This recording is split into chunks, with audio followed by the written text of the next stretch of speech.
देखिए दीदी, साहब भैया हम लोग को 3 सूत्र दिए और शिव की ओर चलने की राह दिशा दिखा दिए। तो आज हमारे साहब भैया 3 सूत्र दिए हैं, तब यह इतनी शिव चर्चा व्याप्त है। कहते हैं ना, शिव चर्चा पावन है। जिस प्रकार गंगा का जल कभी वो पवित्र नहीं होता। जब गंगोत्री से गंगा निकली, धरती पे व्याप्त हुई, तो लाखों उसमें गंदगियां शामिल हुई। गंदगियां शामिल होती ही चली गई और वो पतली धार बढ़ती गई, चौली होती गई और उसमें गंदगियां शामिल होती गई। लेकिन वह गंगा पवित्र है के पावन है, वो पवित्र हो सकती है। लेकिन हमारी गंगा माता पावन है। उसी प्रकार हमारी शिव चर्चा में लाखों आए लाखों गए। कोई किसी प्रकार कुछ बोला, कोई किसी प्रकार कुछ बोला, लेकिन साहब भैया चलते रहे। इस शिव सत्ता का जो राजमार्ग मिल गया है और इस रास्ता जो है पावन है। कभी वो पवित्र नहीं, वो पवित्र हो सकता है, लेकिन यह पावन है, पावन ही रहेगा और रहेगा। जब तक दुनिया है तब तक यह पावन रहेगी और चलते रहेगी। तो यह 3 सूत्र का जो है, साहब भैया का हृदय से 3 सूत्र निकला है और यह 3 सूत्र पावन का पावन रहेगा, वो पवित्र हो ही नहीं सकता है दीदी। तो हमारे गुरु महादेव है। महादेव अपने शिष्य को अपने जैसा बनाते हैं, शिव को अपने जैसा चलना सिखाते हैं। कह रहे हैं, बनो तो शिव, रहो तो शिव, जियो तो शिव। बनना है तो शिव बनिए, जीना है तो शिव जैसा जिए, और रहना है तो शिव जैसा रहना सीखिए दीदी। धरती पे तो मानव कितने आते हैं, कितने जाते हैं, लेकिन क्या सब शिव का शिष्य हो ही जाता है? उसे बनने के लिए महादेव उसे चुनते हैं। शिव भक्त अपने से नहीं बन सकता दीदी, कितनों प्रयास करेगा लेकिन वह नहीं हो सकता है। जब तक उनकी दया नहीं होगी महादेव की, तब तक वह शिव शिष्य नहीं हो सकता है। इसमें साहब भैया की दया की जरूरत है और अपने महादेव की दया की जरूरत है।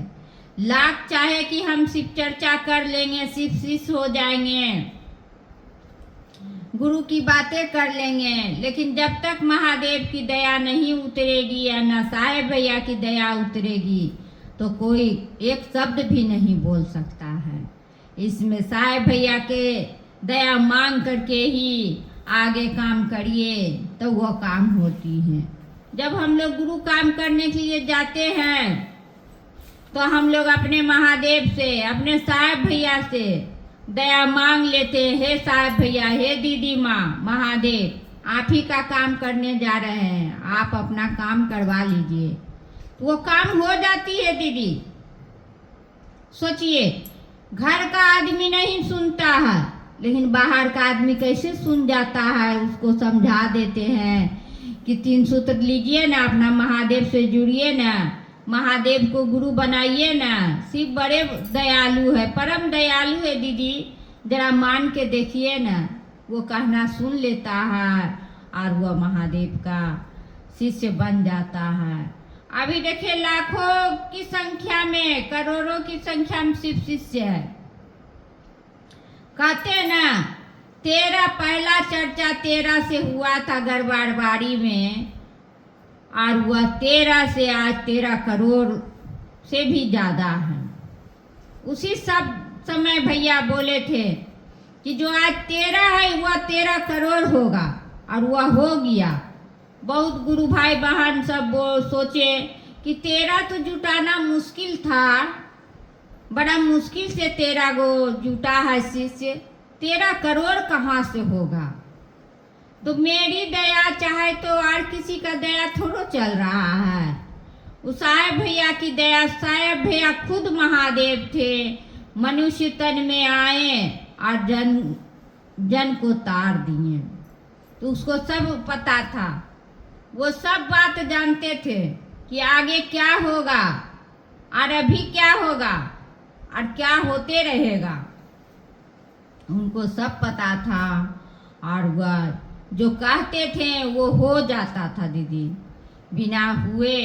अभी जो इतनी चर्चा हो रही है, साहेब भैया नहीं है धरती में, फिर भी उन्हीं का बात चल रहा है, उनकी ही कहा हुआ लिखा हुआ सब गुरु भाई बहन सब दोहराते हैं, बोलते हैं, सुनते हैं, सुनाते हैं और अपने गुरु की बातें करते हैं। तो शिव हमारे तो परम दयालु है दीदी, वह पल पल का हिसाब रखते हैं, कौन गुरु भाई बहन कौन कितना काम कर रहा है। कहते हैं थर्मामीटर आपका अंदर ही है, आप अपने अंदर झांकिए कि हम क्या है, कैसा शिष्य है, कितना काम हम कर रहे हैं। किसी को बताने की जरूरत नहीं है, किसी को समझाने की जरूरत नहीं है। अपना आंकड़ा आप अपने जांच लीजिए, आपके अंदर थर्मामीटर है, आप देखिए कि आप क्या कर रहे हैं, कितना काम कर रहे हैं, कितना गुरु काम कर रहे हैं। तो दीदी हमारे गुरु महादेव से दया मांगिएगा तभी कुछ हो सकता है, बिना दया का कुछ नहीं हो सकता है। कहते हैं ना कि दया ही अध्यात्म का पहला किवाड़ है, पहली कुंजी है, पहला दरबार है दीदी। बिना दया नहीं मिलेगी तो अध्यात्म का दरबार नहीं खुल सकता है, उसके लिए दया की जरूरत है। तो हमारे शिव गुरु महादेव तो देते ही देते हैं। कहते हैं ना, न गिन के दिया न तौल के दिया, न गिन के दिया न तौल के दिया, मेरे महादेव ने दिल खोल के दिया, मेरे महादेव ने दिल खोल के दिया।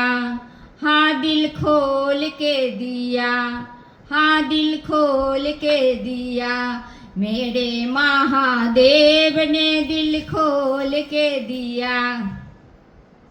तो हमारे महादेव तो न गिन के देते हैं न तौल के देते हैं। जब उसका शिष्य बन जाइएगा, उसका भक्त बन जाइएगा, तो आपको दिल खोल के देंगे, इतने देते हैं। बड़ा भोला है हमारे महादेव। थोड़ा सा भाव से पुकारिए अपने महादेव को, वो बहुत भावुक हो जाते हैं और अपना शिष्य को क्या नहीं करते हैं, क्या नहीं देते हैं दीदी। बहुत भोला है, सब तो उसे सब कोई बोलते हैं हर हर महादेव, क्योंकि वह हम लोगों का दुख हर लेते हैं। दुख हरना महादेव है। जितना दुख तकलीफ होता है अपना महादेव को जाके सुना देते हैं और वो सुनते हैं। क्या करें, आदत पड़ गया है सुनाने का, किससे बोलेंगे, कौन सुनने के लिए बैठा है। लेकिन महादेव सबका दर्द तकलीफ सुन रहा है, ऐसा नहीं है कि नहीं सुनते हैं, सबका दर्द तकलीफ सुनते हैं। तब तो आज सब उसके पास सुनाते हैं, क्योंकि वह अपने शिष्य को अपने शरण में रखते हैं। जो उसे दया मांगेंगे भाव से, प्रेम से, पूर्वक से, तो वह अपने शिष्य को अपने साथ रखते हैं। तो देखिए दीदी, या शिव की चर्चा है, शिव की वाणी है, अगर जो आपको अच्छी लगी हो तो ज़्यादा से ज़्यादा लाइक कीजिए, सब्सक्राइब कीजिए और अपने शिव शिष्यों तक पहुंचाने का कष्ट कीजिए। इसी वाणी से मैं अपनी वाणी को विराम देती हूँ। आप सभी को मेरा प्रणाम।